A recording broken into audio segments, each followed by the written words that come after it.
दोस्तों नमस्कार, मैं मनोज कुमार शर्मा एक बार फिर आपके बीच में। जी हां, जय हिंद, नमस्कार, अस्सलाम वालेकुम और साथ में स्वागत है मेरे चैनल पर आपका। दोस्तों यूं तो बातें बहुत चलती रहती हैं, जवाहरलाल नेहरू के अविस्मरणीय योगदान को बताया जाता है कलंकों से भरा हुआ, लेकिन क्या प्रधानमंत्री मोदी जी अपने 10 सालों के कलंक भरे इतिहास का खुलासा जब इतिहास करेगा आने वाले 50 साल के बाद, तब किस तरह से बताएंगे या किस तरह से ये इतिहास लिखा जाएगा? क्या ये इतिहास लिखा जाएगा अदानी के नाम पर, जिसको सेठ बनाने के लिए प्रधानमंत्री मोदी ने हर दाव हर चीज खेल दी, देश की अस्मिता, संविधान और सबको दांव पर लगा दिया।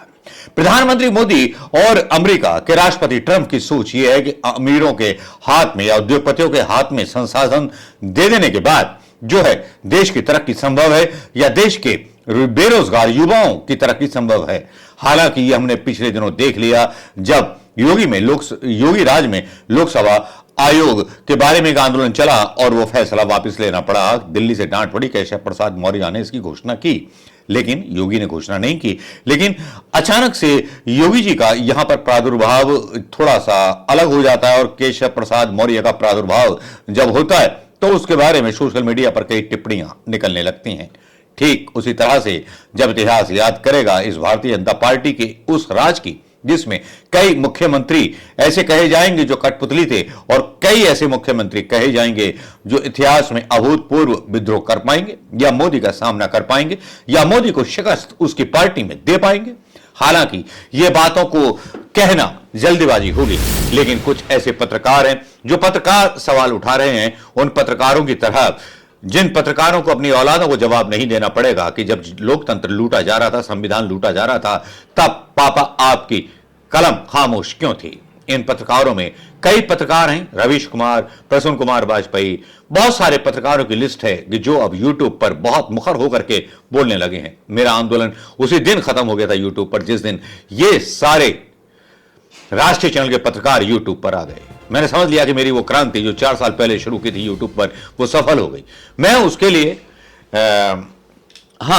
थोड़ा सा वो लेना चाहूंगा, क्रेडिट लेना चाहूंगा कि अगर यूट्यूब की दुनिया ना होती तो सच आज भी ना पहुंच रहा होता। लेकिन नेशनल टीवी के ड्रामे और उसकी डिबेटें लोगों की मतलब कानों तक और आंखों तक पहुंचती है, लेकिन आज भी कुछ परसेंट लोग जो है अपनी धारणा राष्ट्रीय टीवी चैनल की डिबेटों को देख करके बनाते हैं। वो अलग बात है कि व्हाट्सएप यूनिवर्सिटी पर जितना भी ज्ञान बांटा जाता है, आजकल के बड़े बड़े इंटेलेक्चुअल लोग उस ज्ञान के बारे में अपने रिश्तेदारों से शादियों में और कभी भी किसी भी समारोह में जो है चर्चा करने बैठ जाते हैं। लेकिन कुछ ऐसे पत्रकार हैं जो सोशल मीडिया पर बहुत तेजी के साथ उभर रहे हैं, जिसमें राजीव रंजन और आवेश तिवारी का नाम प्रमुख है।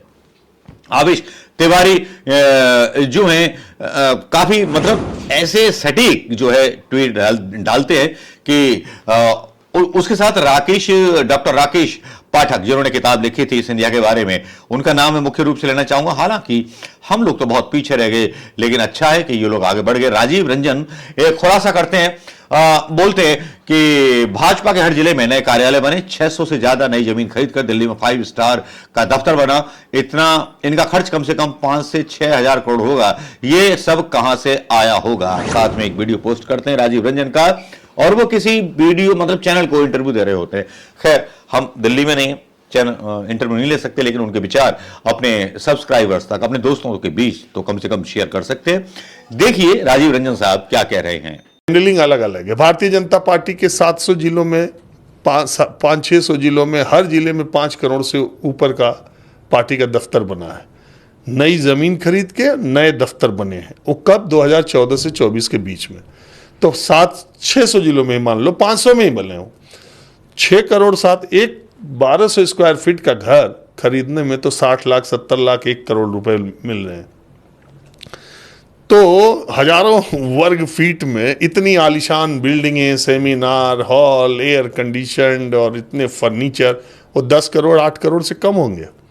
अगर 8-10 करोड़ का एक पार्टी का दफ्तर बीजेपी का है तो 500-600 जिलों में जोड़ लो कितना हो गया? हजारों करोड़। तो 6000 करोड़ कहाँ से आए? 5000 करोड़ चंदा से। तो चलो चंदा ही से आए होंगे, इलेक्ट्रल बॉन्ड से।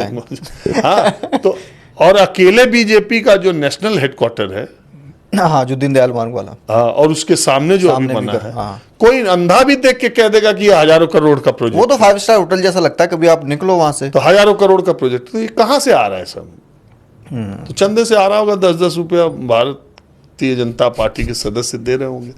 मैं आपको यही बोला, मैं ये सत्ता का, मुझे भी मंत्री बना दोगे तो शायद मेरी भी वही स्थिति आ जाएगी। हाँ, राजीव रंजन साहब का ये वीडियो आपने देख लिया होगा, लेकिन यहां पर जो चल रहा है भारतीय जनता पार्टी के अंदर, उसकी जो है उसकी तरफ एक बड़ा इशारा कर रहे हैं आवेश तिवारी। जी हां, आवेश तिवारी पत्रकार रहे हैं, बहुत पुराने जमाने से पत्रकारिता करते रहे, और आज ट्विटर पर इतने मुखर है कि इनका हर व्यक्ति नाम जानता है। मृदु स्वभाव के हैं, थोड़े से सनकी हैं, धर्मनिरपेक्ष हैं, ब्राह्मण होने के बावजूद भी मेरी तरह कि जात पात पूछे ना कोई, हरि का भजे सो हरि का हुई, यही हमारी एक नीति है।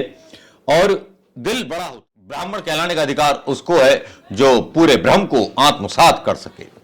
तो आवेश तिवारी जी के बारे में बात चल रही थी। आवेश तिवारी जी का एक वीडियो 4 घंटे पहले डाला जाता है, जिसमें एक खुलासा होता है कि बीजेपी की मोदी सरकार और योगी सरकार के बीच क्या खींचतान चल रही है। आवेश तिवारी लिखते हैं कि यूपी में आदित्यनाथ की राजनीति पर पुनः संकट के बादल छाए हैं। छात्रों के आंदोलन ने नई मुसीबत पैदा की।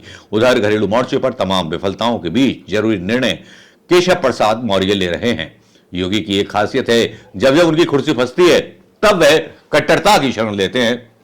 इस बार भी उन्होंने बटेंगे तो कटेंगे जैसे नारों के साथ अपनी बादशाहत को बनाए रखने की कोशिश की, लेकिन उसे भाजपा के सहयोगी दलों के साथ साथ भारतीय जनता पार्टी के नेताओं ने भी ध्वस्त कर दिया। पता होगा कि महाराष्ट्र में फडणवीस मतलब अजीत पवार और मुंडे, पंकजा मुंडे ने बिल्कुल विरोध किया कि इस तरह के बयान महाराष्ट्र में नहीं होने चाहिए जो योगी के द्वारा दिए गए। इससे साफ पता चला कि किसी के इशारे पर योगी को अकेला थकेला मतलब डालने की कोशिश की जा रही है बीजेपी के द्वारा। तो यहां पर वर्चस्व का जो है एक विवाद यूपी के अंदर देखने को मिल रहा है, जहां पर योगी कोशिश कर रहे हैं कट्टरतावाद की ओर जाने के लिए और अपने आप को प्रूव करने के लिए। लेकिन यह बात तय है, जो संकेत मिल रहे हैं उससे स्पष्ट है कि यूपी के उपचुनाव और अन्य राज्यों के चुनाव के नतीजे कुछ बड़े नेताओं के साथ साथ योगी का भविष्य निर्धारित करेंगे। क्या बोल रहे हैं आवेश तिवारी, जरा सुनना चाहेंगे आप? चलिए सुनवा देते हैं।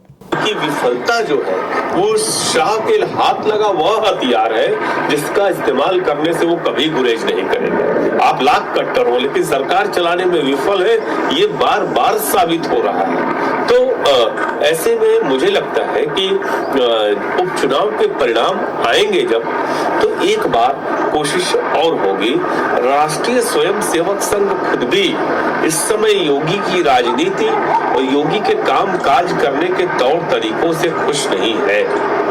आपको बता दें कि जो मेरी पास जानकारी है कि पिछले काफी दिनों से नरेंद्र मोदी और योगी आदित्यनाथ के बीच संवादहीनता की स्थिति बनी हुई है। अमित शाह और योगी के बीच बातचीत नहीं होती है तो सब जानते हैं। केशव प्रसाद मौर्य भी एक डिस्टेंस मेंटेन करके रहते हैं, ये सबको पता है। लेकिन मोदी के साथ अगर कन्वर्सेशन नहीं हो रहा है, आरएसएस के साथ कन्वर्सेशन नहीं हो रहा है, तो आप सोच सकते हैं कि स्थिति कितनी गंभीर है और इसका नतीजा क्या निकलेगा। लेकिन आवेश तिवारी को आपने सुन लिया होगा, और आवेश तिवारी ने जो बात कही है वो वैसे ही नहीं कह दी। कुछ उनके ऑब्जर्वेशन और उनके जो सूत्र हैं, पुराने पत्रकार रहे, उनके सूत्र उन गलियारों में हैं, राजनीतिक गलियारों में हैं, उत्तर प्रदेश में भी और दिल्ली दरबार में भी, जो ये सारी चीजों की पुष्टि करते हैं। उसके बाद ही कोई पत्रकार इतना बड़ा सत्य बोल सकता है, क्योंकि ऑथेंटिकेशन चाहिए। हर यूट्यूब पर ऑथेंटिकेशन चाहिए, और ऑथेंटिकेशन मांगने वालों को मैं बोलता हूं कि नेशनल चैनल भी इस तरह का साहस दिखाया करे, जिस तरह सोशल मीडिया पर ये पत्रकार अपना राष्ट्र धर्म निभा रहे हैं, लेकिन सांप्रदायिकता तो कम से कम नहीं फैला रहे। उन लोगों की तरह जो लोग सुबह से लेकर शाम तक भौंपू पीटते रहते हैं सांप्रदायिकता का, कटेंगे बटेंगे नारे, और इस तरह के नारे क्या देश का भला कर पाएंगे? आप बताइए दोस्तों। इन दोनों पत्रकारों ने जिस तरह से राजीव रंजन ने मुखर होकर के सवाल पूछना शुरू किया, और आवेश तिवारी जिस तरह से सोशल मीडिया पर जो है एक तरह से क्रांति ला दी है, इन लोगों ने बार बार सवाल करके, बार बार बीजेपी के अंदर उस गुटबाजी को जो है मतलब जो है बेपर्दा कर दिया है एक तरह से। तो आप इस वीडियो को और इस खुलासे को कितने नंबर देना चाहेंगे दोस्तों? और फॉलो कीजिए आविश तिवारी को, राजीव रंजन साहब को। भाई ये बहुत जमीन से जुड़े हुए जो हैं पत्रकार हैं। हम तो एक कमरे में बैठ करके वीडियो बनाते हैं, जो खबरें मिलती हैं वो खबरें आपके सामने परोसते हैं, कुछ शब्दों के साथ, कुछ शब्दों के पर्यायवाची के फूल पिरोने के बाद। अब ये फूल कितने पसंद आपको आते हैं, कितने नहीं आते, ये आपके ऊपर डिपेंड करता है। लेकिन जहां प्रधानमंत्री मोदी जब नेहरू जी के बराबरी आने की बात करते हैं, तब वहां अपने आप को बहुत पीछे पाते हैं। पूरा देश मोदी जी का विरोध करने लगता है। और यहां शुक्रिया बोलना चाहूंगा मोदी जी का कि नेहरू का जिक्र ना होता तो कांग्रेस भी जिक्र ना करती नेहरू के उन कारनामों का, जो कारनामे उन्होंने किए, उन कहानियों का भी जिक्र ना होता जो नेहरू ने किए।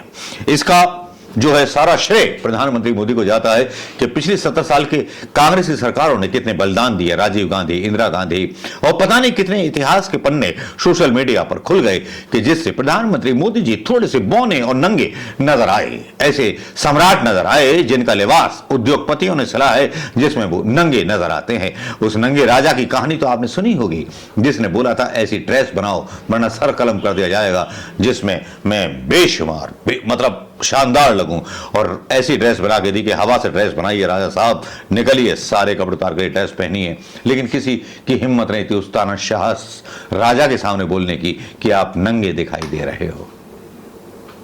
ऐसा ही कुछ हमारे देश में चल रहा है दोस्तों। नमस्कार, जय हिंद।